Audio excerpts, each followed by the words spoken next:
watching TV9 Digital. I am Adarsh Vepachedu. B1617, the COVID-19 variant that was first found in India, has become the most dominant variant in the country. The B1617 has not only spread rapidly in India, but in as many as 49 countries.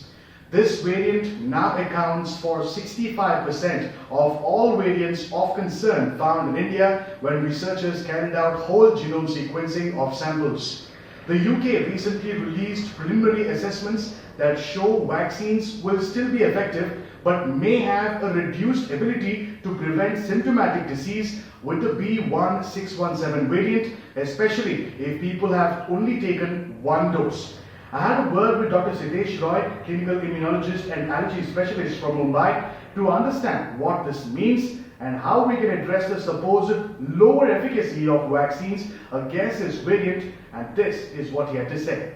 So Adarsh, the B1617 variant clearly is showing certain degree of escape mechanisms when it comes to the antibody responses induced by the currently available vaccines.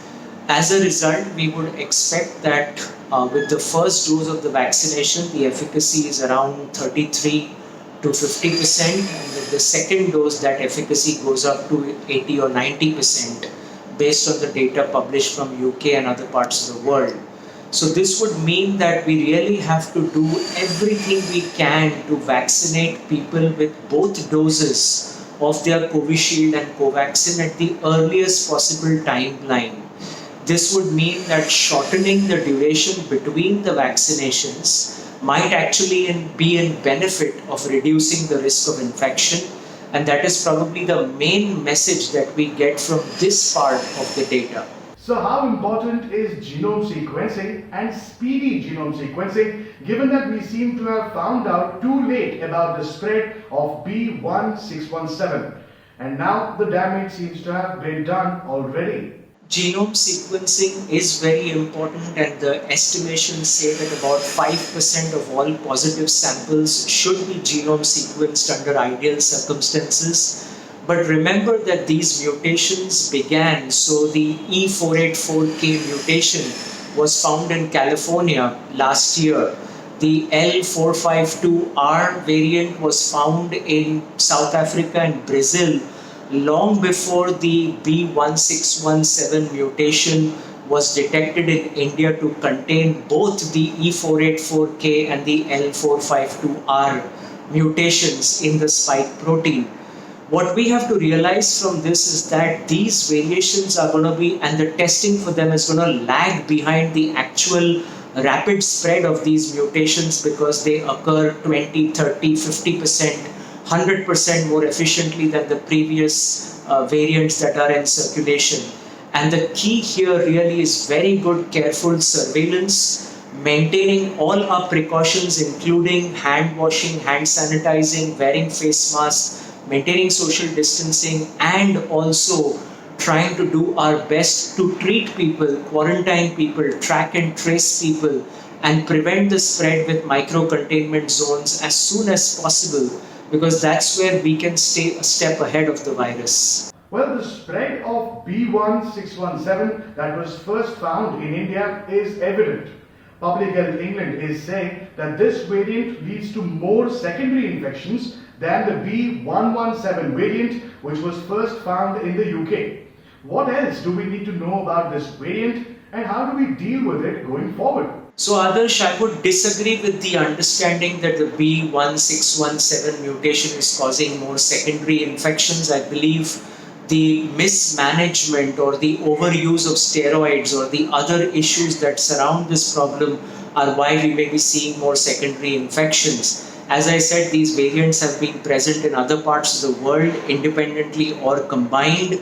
What we really have to focus on is recognizing that this variant is spreading faster. And because it's spreading faster and more efficiently to people, we have to be more careful with maintaining the avoidance of even cluster spreading within families or workplaces, and everyone has to take the personal responsibility to isolate themselves if they get any viral symptoms, get themselves tested at the earliest, and follow their treatment plan as per their medical professionals' guidance so that we can stop the spread and we can prevent complications also. Also, talking about mutations, what else could happen in the future? So Adarsh, under the hopeful thinking would say that as these variants develop an immune response amongst significant proportion of our population, people would become immune and stay immune, and hopefully that immunity won't wane that quickly, because we know with SARS and MERS, people have stayed immune for years sometimes after infection.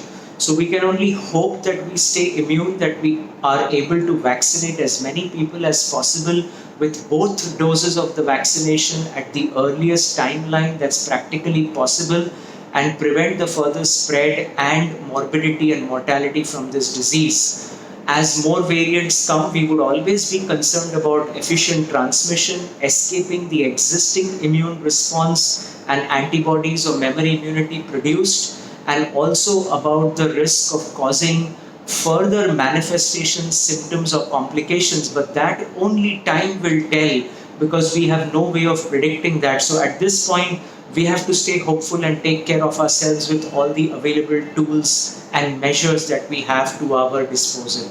If you like the information that I've brought to you, make sure you like and share this video, and yes, subscribe to TV9 News on YouTube, Facebook, Instagram and Twitter. Until next time.